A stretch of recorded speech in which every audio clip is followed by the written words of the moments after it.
बात करें फिरोज भाई, उन्होंने ही शायद कहा था हमने माना कि रहे दिल्ली में पर खाएंगे क्या। तो जो लोग हमारे कल्चर को आगे बढ़ाने में लगातार लगे हुए हैं, चाहे वो संगीतकार हों, साहित्यकार हों, क्या वो खुश हैं? आगे की दिशा क्या है? नए संगीतकार ज़रा खान हमें बताएंगी कैसे तैयार करने हैं, नए गायक कैसे तैयार करने हैं, इस पर हम बात करेंगे छोटे से ब्रेक के बाद।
कमाल जी, मजा आ गया।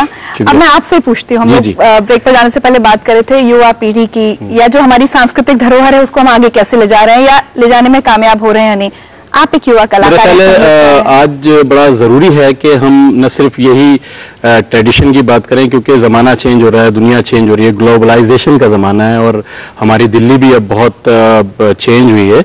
इसके साथ साथ हम अपनी तारीख़ी इमारतों को भी बरजस्ता रखें, कायम रखें, लेकिन नई चीज़ों पे भी ध्यान रखें और नई चीज़ भी करते रहें, और जो हमारी पुरानी हेरिटेज है उसको नई पीढ़ी के साथ कदम के कदम मिला के अगर चलें तो मेरे ख्याल है बहुत अच्छा होगा। और उसके लिए दिल्ली में काफ़ी ऐसे फेस्टिवल्स हो रहे हैं, बैंड फेस्टिवल हो रहे हैं, सूफी फेस्टिवल्स काफ़ी बढ़ गए हैं, पार्क में कॉन्सर्ट्स हो रही हैं जो पहले कभी अक्सर नहीं होता था। तो ये देख के बड़ा मजा आ रहा है। बस मैं ये कहना चाहूंगा कि जो पुरानी इमारतें जैसे पुरानी दिल्ली है, वहां पे भी एक पुरानी दिल्ली का फेस्टिवल होना चाहिए जिसमें सब लोग जाके वहां परफॉर्म करें, क्योंकि वो एक बड़ी ही मखसूस जगह है जहां बड़ी बड़ी हस्तियों ने वहां काम किया, गालिब साहब और भी बड़े बड़े लोग वहां हुए हैं। तो वहां एक अपना एक मेरे ख्याल है फेस्टिवल होना बड़ा जरूरी है। और मतलब मैंने तो अभी एक क्लास शुरू की थी तिहाड़ में, जहां सोच नहीं सकते म्यूजिक का इतना माहौल, तो वहां मैं सिखा रहा हूँ। और अभी एक एल्बम भी लॉन्च की है जिसमें मैंने सारंगी रीडिफाइन करके और उसमें फीचर किया है कुछ इनमेट्स को जो वहाँ म्यूजिक के बहुत शौकीन थे और अच्छा काम कर रहे थे। जिला जी, विरासत आगे कैसे ले जानी है और बचाकर भी कैसे रखनी? देखिए, एक जिस तरीके से हम लोगों ने सीखा, उस्ताद बिलात खां से, हमारे अब्बा से हमने जैसे सीखा, और वहाँ पर शागिर्द आते थे, जिस तरीके से आश्रम में आते हैं, अपनी जेब से वो उनको सिखाते थे और उनको स्टेज पे परफॉर्म करने लायक बनाते थे। इसी तरीके से एक इदारा यहाँ बनाया है दिल्ली में हमने, उसका नाम है उस्ताद गाह। उसमें पूरे हिंदुस्तान और दुनिया के चुनिंदा भी, लेकिन हिंदुस्तान के जो अंडर प्रिविलेज्ड बच्चे हैं, जिनके पास पैसा नहीं है कि वो अर्बन लाइफ में शहर में आके सीखें गुरुजन के पास, उन बच्चों को सिलेक्ट करते हैं जो म्यूजिकली टैलेंटेड और अंडर प्रिविलेज्ड हैं। फिरोज भाई, दिल्ली को अब अपने एक लिटरेचर फेस्टिवल की भी जरूरत है? सिर्फ रिचर लिटरेचर फेस्टिवल नहीं, बल्कि मैं कहता हूँ हर गली कूचे में एक एक फेस्टिवल होना चाहिए।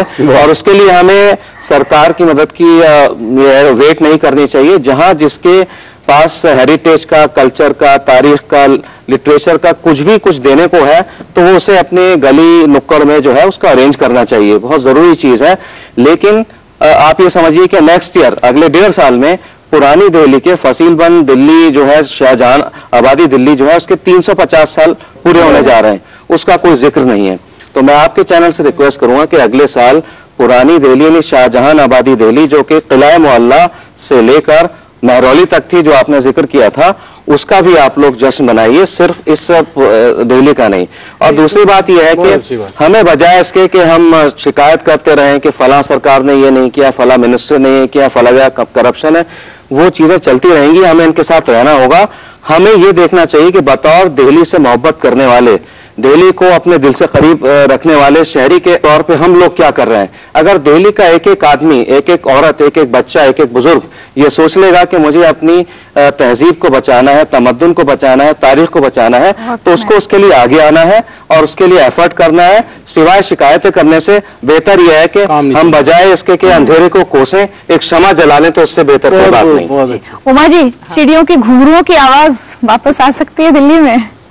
बिल्कुल, कैसे? वो क्यों नहीं आ सकती है?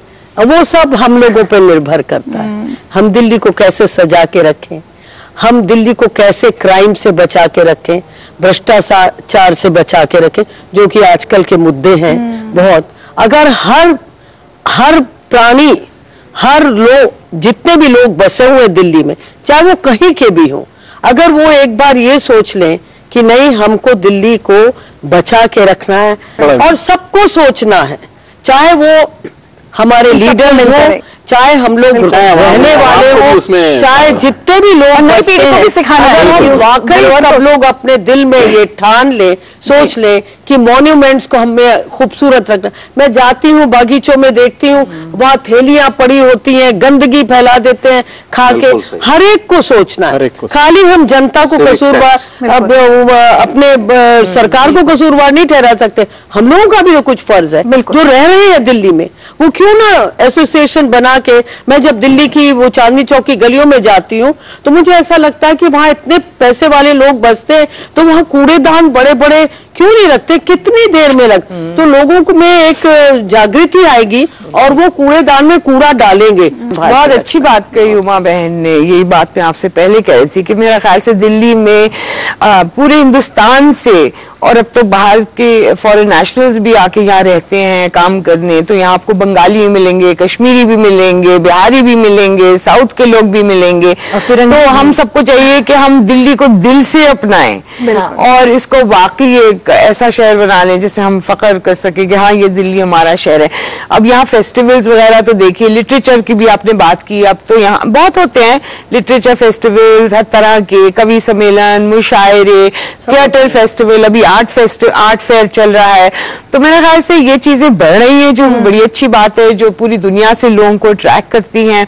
और लेकिन हमें और भी इस तरह की चीजें करनी चाहिए, अपनी विरासत को संवारना चाहिए, मॉन्यूमेंट्स का ख्याल करना चाहिए। और सबसे बड़ी बात यह है कि हर एक को इसमें हिस्सादारी है। और जैसे उमा बहन ने कहा, तो ये सिर्फ दिल्ली जो है वो इन चीजों से तो बनता नहीं, लोगों से बनता है। और इसी शहर में लोग जो हैं वो ठंड से भी मरते हैं और गर्मी से भी मरते हैं, और औरतें भी रात को लेट जाके परेशान होती हैं, ट्रैफिक भी है, लोग जोर जोर से गाड़ी का हॉर्न बजाते हैं। तो अगर हम वाकई चाहते हैं कि ये आलमी सतह पे एक दिल्ली एक हेरिटेज सिटी हो और एक हम बड़े गर्व से कह सकें कि यार दिल्ली बहुत खूबसूरत शहर है, दुनिया का सबसे खूबसूरत शहर है, तो हमें सबको अपना छोटा छोटा इसमें एक रोल जो है अदा करना होगा। बिल्कुल, मुझे लगता है हमें से हर एक को ये बात ख्याल में करनी होगी। जिला जी की तरह मेरी भी, ना मैं जन्मी हूँ दिल्ली में, ना पली बड़ी हूँ, लेकिन अगर कोई मुझसे पूछे तो शायद जवाब मेरा ये होगा कि जिंदगी में जो कुछ मिला दिल्ली से मिला, और हम में से हर एक को, तो इस शहर ने जिसने हम सबको इतना कुछ दिया है, आज शायद वक्त आ गया। मत कहिए कि मैं दिल्ली में पैदा नहीं, आप दिल्ली में हैं तो दिल्ली की बेटी हैं। वो बात ठीक है, लेकिन आज मुझे लगता है वक्त आ गया है कि हम सबको अपने अंदर झांक कर ये सोचना होगा कि जिस शहर ने हमें इतना कुछ दिया उसको हम वापस क्या दे सकते हैं। और तभी अगर हम सब मिलकर कोशिशें करेंगे तो वो दिन दूर नहीं कि जब वाकई दिल्ली दुनिया की सांस्कृतिक राजधानी होगी। आप सबका बहुत बहुत शुक्रिया कि आप यहाँ पर आए, इस महफिल में चार चांद लगाए, खुशबू बिखेरी दिल्ली की। चलते चलते जिला जी आपसे और कमाल जी आपसे, आप जानते हैं क्या गुजारिश हो सकती है? बिल्कुल बिल्कुल। आज रंग है मारवा, आज रंग है रंग है रंग है रीमा, रंग है रे, आज रंग है रीमा, रंग है रे,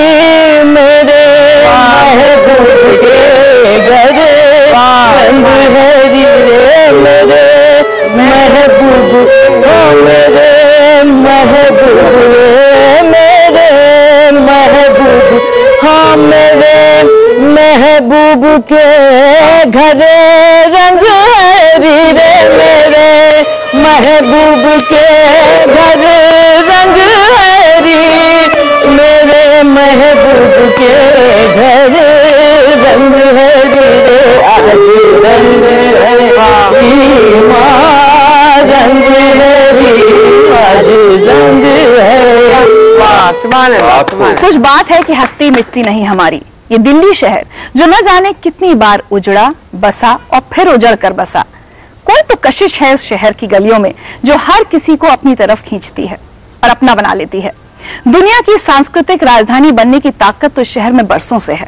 बस जरूरत है तो इतनी कि दिल्ली वाले अपनी संस्कृति और संस्कारों को ताउम्र जिंदा रखें और आने वाली पीढ़ी को एक ऐसी धरोहर सौंप कर जाएं जिस पर हम सबको फख्र हो और जिस पर दुनिया नाज करे। दिल्ली को राजधानी बनने के 100 साल पूरे होने पर दिल से दुआ तो बस यही निकलती है, दिल्ली तुम जियो हजारों साल, साल के दिन हो 50,000।